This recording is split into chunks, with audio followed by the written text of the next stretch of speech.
Welcome to the world of chemistry with Med excellence classes. Friend हम लोग देख रहे थे जीओसी, ठीक है ना। जीओसी का पार्ट जो है मैंने आपको बहुत बार कहा है कि it is a very important part, क्योंकि हर साल इस पर से 2-3 क्वेश्चंस आ रहे हैं और मैं जो आपको जीओसी पढ़ा रहा हूँ उसमें तो ज़्यादा से ज़्यादा क्वेश्चंस आएंगे, ठीक है। तो लगभग हमने एक इफेक्ट यहाँ से कंप्लीट कर चुके हैं। हम लोग इंडक्टिव इफेक्ट का जो पार्ट है वो अच्छी तरह से आप लोग कंप्लीट कर चुके हैं। तो आपको एक चीज़ करनी है, इंडक्टिव इफेक्ट को बहुत अच्छे से याद रखना है, अच्छे से उसकी प्रैक्टिस करनी है। मोर नंबर ऑफ एग्जांपल्स हमने लिए हैं, अलग अलग कंडीशंस लिए हैं, ठीक है ना। 4-5 वहाँ पर हमने एप्लीकेशंस देखे हैं इंडक्टिव इफेक्ट के। तो वो पूरा आपको बहुत अच्छे से करना है और देखना है कि किस तरह से इलेक्ट्रॉन की शिफ्टिंग होती है इन अ सिग्मा बॉन्ड में, ठीक है ना। सिग्मा बॉन्ड में किस तरह से इलेक्ट्रॉन की शिफ्टिंग होती है, ये चीज़ भी आप लोगों को बहुत अच्छे से देखनी है, ठीक है। और उसी का यूज करके हम लोग आज एक नए इफेक्ट को शुरू करेंगे। ध्यान रहना, यहाँ पर आपको इंडक्टिव इफेक्ट की ज़रूरत पड़ने ही वाली है, ठीक है ना। तो जिसका इंडक्टिव इफेक्ट बहुत अच्छा है वो यहाँ पर रेजोनेंस में जो है वो बहुत अच्छे से और जल्दी से कंप्लीट कर पाएगा। तो आज हम जीओसी का नेक्स्ट इफेक्ट जो सीखेंगे उस इफेक्ट का नाम है resonance effect. Resonance effect, resonance को और एक नाम से बोला जाता है, that is mesomeric effect. Mesomeric effect,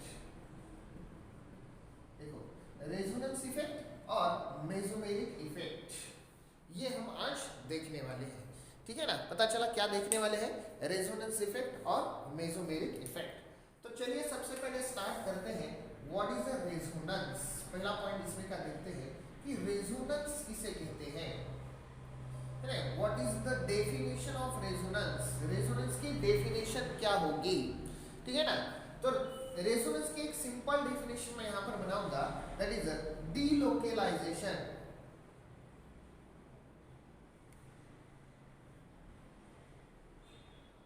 Delocalization of pi electrons, delocalization of pi electrons, pi electrons का delocalization। pi electrons मतलब क्या होगा, pi बॉन्ड में के इलेक्ट्रॉन्स, बराबर है, क्योंकि बॉन्ड किससे बनता है, इलेक्ट्रॉन से बनता है। समझे बात को, एक बार ध्यान से सुनो फिर से। pi electrons का मतलब क्या है, pi बॉन्ड में के इलेक्ट्रॉन्स, या फिर आप इसे delocalization of pi बॉन्ड ऐसे भी बोल सकते हो, ठीक है ना। आप लोग इसे क्या बोल सकते हो, डीलोकलाइजेशन ऑफ पाई बॉन्ड, ऐसे भी हम लोग इसे बोल सकते हैं। तो delocalization of pi bond, it is called as a resonance, called resonance, called resonance, ठीक है। डीलोकलाइजेशन इस वर्ड का मतलब क्या होता है, डीलोकलाइजेशन इसका मतलब होता है कि एक जगह से दूसरी जगह पे जाना, डीलोकलाइज होना, एक जगह से दूसरी जगह पे जाना, दैट इज ए डीलोकलाइजेशन। समझे यहाँ पर, तो delocalization of a pi electrons ये होता है यहाँ पर रेजोनेंस इफेक्ट में, या फिर हम इसे मेसोमेरिक इफेक्ट भी बोलते हैं। चलिए और एक डेफिनेशन हम लोग यहाँ पर बोल सकते हैं कि कंप्लीट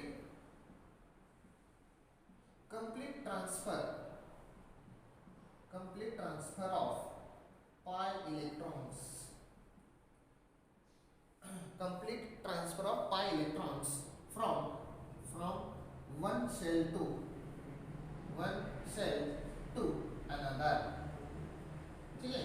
कि अगर कंप्लीट ट्रांसफर हो रहे हैं पाई इलेक्ट्रॉन्स एक सेल से दूसरे सेल में, तो इसे भी हम लोग क्या बोल सकते हैं, रेजोनेंस इफेक्ट या फिर मेसोमेरिक इफेक्ट ऐसा बोल सकते हैं। वैसे दोनों का मीनिंग सेम ही है, दोनों का मीनिंग सेम ही है, ठीक है बेटा। यहाँ पर दोनों का भी मीनिंग सेम ही है, एक ही चीज होने वाली है, इलेक्ट्रॉन्स एक जगह से दूसरे जगह पे जाने वाले हैं, बस इसके अलावा कुछ नहीं होगा। लेकिन इलेक्ट्रॉन जब ट्रांसफर होते हैं तब ऐसे ही ट्रांसफर होंगे, कहीं भी निकले और गए, ऐसा होगा, बिल्कुल भी नहीं होगा। तो इलेक्ट्रॉन्स को अगर ट्रांसफर होना है, एक सेल से दूसरे सेल में जाना है, एक जगह से दूसरे जगह जाना है, एक एटम से दूसरे एटम के ऊपर जाना है, तो कुछ ना कुछ कंडीशंस वहां पे जरूर होगी, बराबर है ना। कुछ ना कुछ कंडीशंस वहां पे जरूर होगी, ठीक है। तो वो कंडीशन देखेंगे, लेकिन उससे पहले एक बात मैं बता दूं कि ये जो ट्रांसफर होते हैं पाई इलेक्ट्रॉन्स, ये होते हैं अकॉर्डिंग टू, ये होते हैं according to inductive effect, according to inductive effect. इसलिए मैंने बोला कि ये नहीं, अकॉर्डिंग टू इंडक्टिव इफेक्ट, इसलिए मैंने बोला कि आपको इंडक्टिव इफेक्ट आना बहुत जरूरी है। समझे यहाँ तक? इंडक्टिव इफेक्ट आपको आना बहुत जरूरी है। ओके, सो देखते हैं अब नेक्स्ट पॉइंट यहाँ पर कि कंडीशंस क्या क्या होगी। नाउ कंडीशंस फॉर रेजोनेंस, ठीक है। अब थोड़ा सा पेशेंस रखिए, मैं ये जो डीलोकलाइजेशन है इसके एग्जांपल दूंगा, बहुत सारे एग्जांपल हम लोग देखने वाले हैं, लेकिन थोड़ा सा रुकिए। मैंने सिर्फ डेफिनेशन बताई है अभी, या नहीं। अब ये डेफिनेशन हम लोग कैसे मॉलिक्यूल में दिखाएंगे, वो इसके लिए आपको थोड़ा सा रुकना पड़ेगा, ठीक है। और इसके लिए हमें पहले क्या सीखना पड़ेगा, कंडीशंस ऑफ रेजोनेंस, की रेजोनेंस कब दिखाई दे सकता है ना। इलेक्ट्रॉन जो है वो एक जगह से दूसरी जगह पे कब ट्रांसफर हो सकते हैं, उसकी कुछ कंडीशंस है। ओके, तो फर्स्ट वाली कंडीशंस मैं यहाँ पर लिखता हूँ। First condition is if two pi bonds are at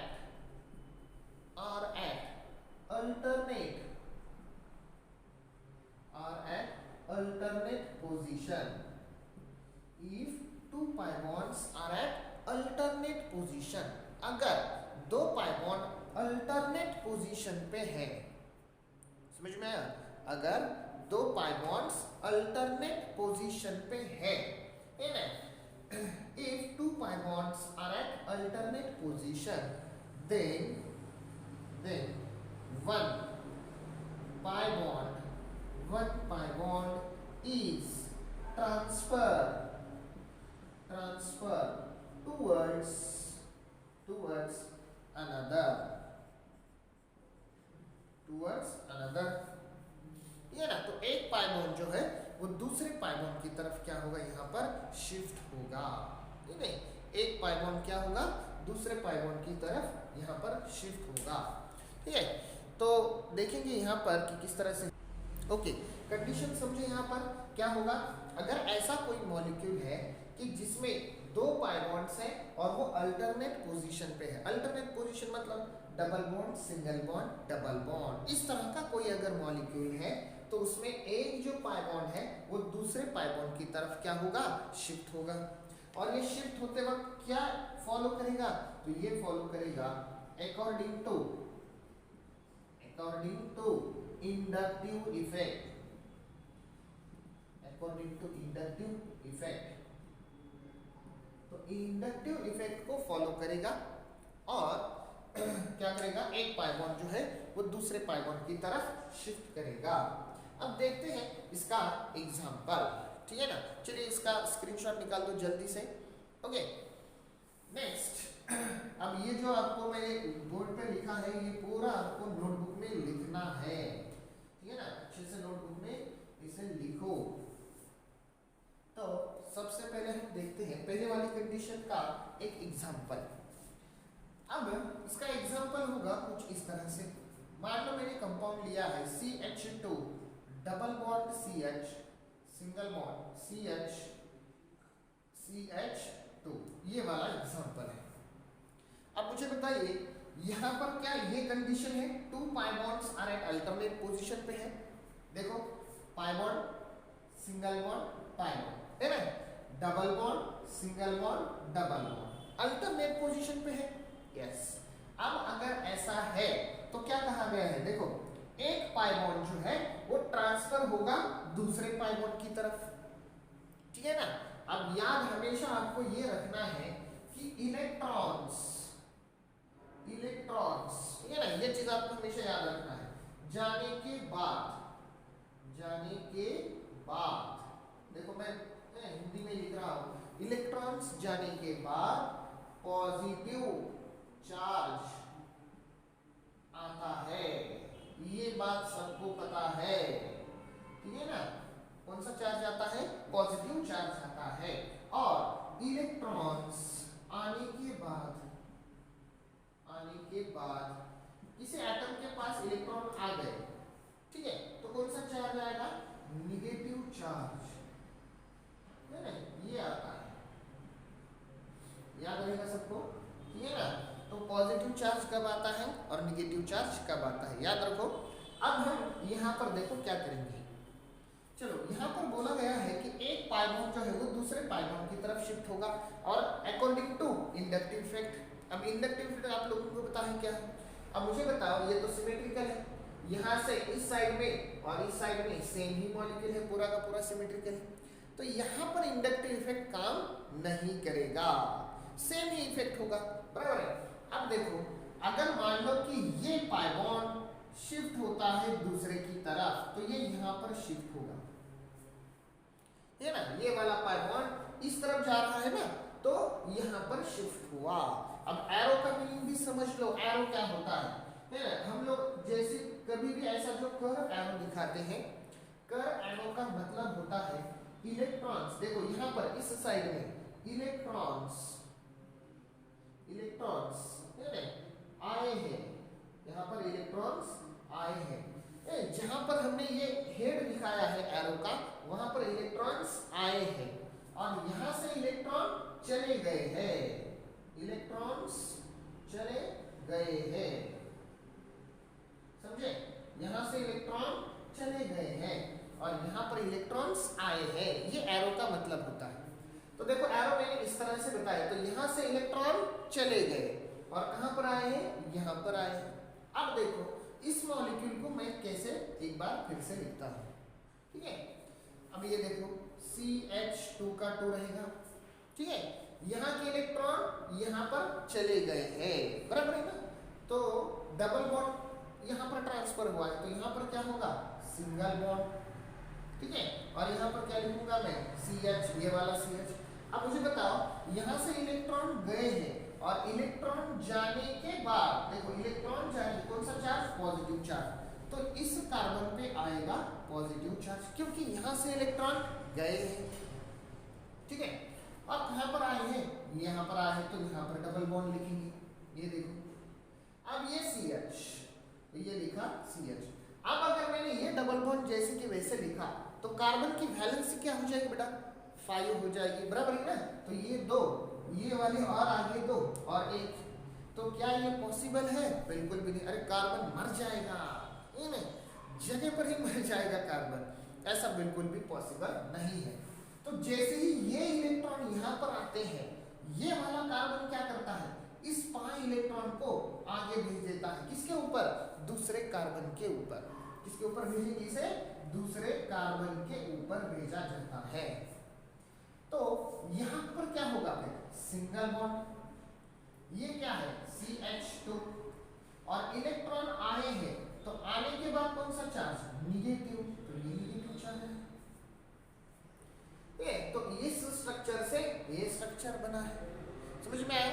हुआ क्या है, पाई इलेक्ट्रॉन यहाँ से यहाँ पर शिफ्ट हुए हैं, पाई बॉन्ड जो है एक जगह से दूसरी जगह पर शिफ्ट हुआ है, ठीक है ना, और इसी को हम लोग क्या बोलते हैं, रेजोनेंस इफेक्ट बोलते हैं, इसी को हम लोग क्या बोलते हैं, मेसोमेरिक इफेक्ट बोलते हैं, समझ में आया, रेजोनेंस इफेक्ट या फिर मेसोमेरिक इफेक्ट, तो ये होता है मेसोमेरिक इफेक्ट, ये है उसकी पहली कंडीशन। अब कुछ लोग बोलेंगे कि इस साइड से इस साइड में क्यों, इधर से इस साइड में क्यों नहीं, तो यस 100% ये भी हम लोग कर सकते हैं, दोनों भी साइड में जा सकते हैं। देखो मैं यहाँ पर ये भी दिखाने का काम करता हूँ, ठीक है ना। अगर मान लो कि यहाँ पर ये इलेक्ट्रॉन्स इस तरफ अगर शिफ्ट हो जाए, ठीक है ना, ये इलेक्ट्रॉन्स इस तरफ अगर शिफ्ट हो जाए, तो ये वाला इस तरफ शिफ्ट होगा, तो फिर फॉर्मेशन क्या होगा, यहाँ पर देखो CH2 minus CH double bond CH2 plus, तो यहाँ पर एक इंडक्टिव इफेक्ट ही नहीं है, तो इलेक्ट्रॉन इस साइड से इस साइड में भी जा सकते हैं या फिर इस साइड से इस साइड में भी आ सकता है, ठीक है ना, यहाँ पर कुछ भी हो सकता है, समझे यहाँ तक कि पाई बॉन्ड जो है लेफ्ट टू राइट भी जा सकते हैं, राइट टू लेफ्ट भी आ सकते हैं, क्योंकि यहाँ पर इंडक्टिव इफेक्ट नहीं होगा। लेकिन अगर इंडक्टिव इफेक्ट होगा तो यहाँ पर कुछ अलग सिचुएशन होगी, ठीक है ना, वो भी हम लोग देखेंगे। समझ में आया पहला एग्जांपल, ठीक है। चलो इसका स्क्रीनशॉट निकालो जल्दी से, ओके निकाल दिया। बाद में आपको नोटबुक में पूरा अच्छे से लिखना है, याद रखो। नेक्स्ट और एक एग्जांपल मैं यहाँ पर लेता हूँ, ठीक है, और एक एग्जांपल मैं यहाँ पर लूँगा कि जहाँ पर हम लोग इंडक्टिव इफेक्ट को भी देखेंगे। चलिए दूसरा, ये हुआ पहला एग्जांपल। अब मैं लिखूंगा यहाँ पर सेकंड एग्जांपल। मेरे पास कुछ ऐसा मॉलिक्यूल है CH3, CH double bond, CH single bond, CH double bond, CH2 है। अब क्या यहाँ पर कंडीशन हमारी पहले फॉलो होती है? क्या यहाँ पर दो पाई बॉन्ड्स अल्टरनेट पोजीशन पे है? देखो, है ना, देखो double bond, single bond, double bond, है ना, ये देखो single bond, double bond, single bond, double bond. तो दो पाई बॉन्ड जो है वो अल्टरनेट पोजीशन पे है। तो यहाँ पर क्या हो सकता है? इलेक्ट्रॉन की शिफ्टिंग होगी। अब इलेक्ट्रॉन की शिफ्टिंग किस तरह से होगी ये हम देखेंगे। तो देखो यहाँ पर डबल बॉन्ड के इस कार्बन के ऊपर कौन है? दो हाइड्रोजन है। हाइड्रोजन का इंडक्टिव इफेक्ट होता है क्या कंसिडर करते हैं हम लोग? यस, जीरो कंसिडर करते हैं। क्या कंसिडर करते हैं? जीरो, ऐसा कंसिडर करते हैं। इसलिए इस साइड से तो कोई इंडक्टिव इफेक्ट होगा नहीं। ये वाला CH3 है, यहाँ पर देखो इस CH डबल बॉन्ड पर ये वाला कौन सा है? CH3 वाला ग्रुप है। अब ये क्या दिखाता है? Plus I effect. और प्लस आई इफेक्ट किसे ज्यादा स्टेबल करता है? कार्बोकैटायन को ज्यादा स्टेबल करता है। तो ये वाला कार्बन ही कार्बोकैटायन बनना चाहिए, समझे? और इसलिए इलेक्ट्रॉन की शिफ्टिंग जो होगी वो कुछ इस तरह से ही होगी। अगर इस तरह से इलेक्ट्रॉन शिफ्ट होते हैं तो होगा क्या? देखो ये CH3, यहाँ पर ये CH, यहाँ पर सिंगल बॉन्ड CH। इलेक्ट्रॉन जाने की वजह से पॉजिटिव चार्ज, और पॉजिटिव चार्ज को ये क्या करेगा? स्टेबलाइज करेगा। पता है ना, इंडक्टिव इफेक्ट में हमने देखा है। तो ये CH, यहाँ पर क्या होगा? डबल बॉन्ड, यहाँ पर क्या होगा? CH, यहाँ पर क्या होगा? सिंगल बॉन्ड, और CH2 के ऊपर कौन सा चार्ज आएगा? निगेटिव चार्ज आएगा। तो इस तरह से पाई बॉन्ड जो है वो शिफ्ट होते हैं एक जगह से दूसरी जगह पर। इसे बोला जाता है मेसोमेरिक इफेक्ट और रेजोनेंस इफेक्ट। इसे बोला जाता है रेजोनेंस इफेक्ट। चलिए और एक एग्जांपल मैं यहाँ पर लेता हूँ। बहुत सारे एग्जांपल सॉल्व करने हैं आपको, ज्यादा कुछ नहीं। ये देखो क्या है? CH3, CH double bond, CH, C double bond O, CH, यहाँ पर H लिखेंगे। अब कोई ऐसा एग्जांपल है। अब देखो यहाँ पर क्या कोई दो पाई बॉन्ड्स अल्टरनेट पोजीशन पे है? ये देखो pi bond, single bond, double bond, है ना। अब ऐसे थोड़ी कहा है कि दो पाई बॉन्ड्स कार्बन कार्बन के बीच में होनी चाहिए, ऐसा थोड़ी हमने कहा। हमने क्या कंडीशन बोली है कि if two pi bonds are at alternate position, फिर वो कहीं पर भी हो सकते हैं। तो यहाँ पर कार्बन डबल बॉन्ड ऑक्सीजन में भी एक पाई बॉन्ड है और कार्बन कार्बन में भी एक पाई बॉन्ड है, और ये दोनों पाई बॉन्ड्स कैसे हैं? अल्टरनेट पोजीशन पे है। तो चलो इलेक्ट्रॉन की शिफ्टिंग कहाँ से कहाँ पे होगी ये हमें देखना है। बोलो कहाँ से होगी? अब मुझे बताइए, क्या ऑक्सीजन से इलेक्ट्रॉन इस साइड में आ सकते हैं क्या? बिल्कुल भी नहीं। क्यों नहीं आ सकते? Because of oxygen has higher electronegativity. Oxygen की क्या है? इलेक्ट्रोनेगेटिविटी ज्यादा है, और इसीलिए वो क्या करेगा? इलेक्ट्रॉन्स को अपनी तरफ ही खींचेगा। क्लियर हुआ? इलेक्ट्रॉन्स को क्या करेगा? अपनी तरफ ही खींचेगा, और इसीलिए यहाँ पर ये इस तरह का कुछ रेजोनेंस इफेक्ट हमें देखने को मिलेगा। तो यहाँ पर क्या होगा? CH3, CH single bond, electron गए तो positive charge, CH double bond C, यहाँ पर O माइनस, और यहाँ पर क्या होगा? H। तो इस तरह से यहाँ पर मॉलिक्यूल बनेंगे। तो इस तरह से होता है नहीं रेजोनेंस और मेसोमेरिक इफेक्ट। अब हुआ नहीं है, ये तो सिर्फ फर्स्ट कंडीशन हमने बताई है। ऐसे 5 कंडीशन हम लोग बताने वाले हैं रेजोनेंस की, ठीक है ना। ऐसे कितनी कंडीशंस है? लगभग 5 कंडीशंस है रेजोनेंस की। तो मैं आज एक ही रेजोनेंस की कंडीशन ली है, ठीक है। अब होमवर्क के लिए आपको यहाँ पर कुछ मैं क्वेश्चन देने वाला हूँ। पहला क्वेश्चन है draw the resonance, draw the resonance structure, draw the resonance structure of following molecule. पहला मॉलिक्यूल है यहाँ पर, होमवर्क के लिए याद रखो CH3 single bond, CH double bond, CH single bond, CH double bond, CH, CH3, ये वाला एग्जांपल। यहाँ पर आपको क्या करना है, रेजोनेंस इफेक्ट दिखाना है। देखो है या नहीं, double bond single bond double bond, double single double, double single double, मतलब अल्टरनेट पोजीशन पे है यहाँ पर बॉन्ड्स, तो क्या होगा, यस यहाँ पर रेजोनेंस दिखेगा। अब इंडक्टिव इफेक्ट से भी देख लो भाई, दोनों तरफ से सेम है तो कहीं से भी इलेक्ट्रॉन चाहे तो इस साइड से इस साइड में करो या फिर इस साइड में करो, कोई प्रॉब्लम नहीं होगा। चलिए सेकंड एग्जांपल और एक ले लेता हूं, CH2 double bond, CH single bond, C double bond O, CH3, ये वाला एग्जांपल। अब यहाँ पर भी आपको क्या करना है, निकालना है, समझे क्या है ये, CH2 double bond CH single bond C double bond O, CH3 है ये, क्लियर हुआ। तो ये दो एग्जांपल्स में आपको इस तरह से स्ट्रक्चर रेजोनेंस की बनवानी है और हमें भेजने हैं अपने, नहीं हम लोगों को भेजना है इसके आंसर्स, ठीक है। तो रुकते ही यहीं पर, बाकी की कंडीशंस अब कल देखेंगे।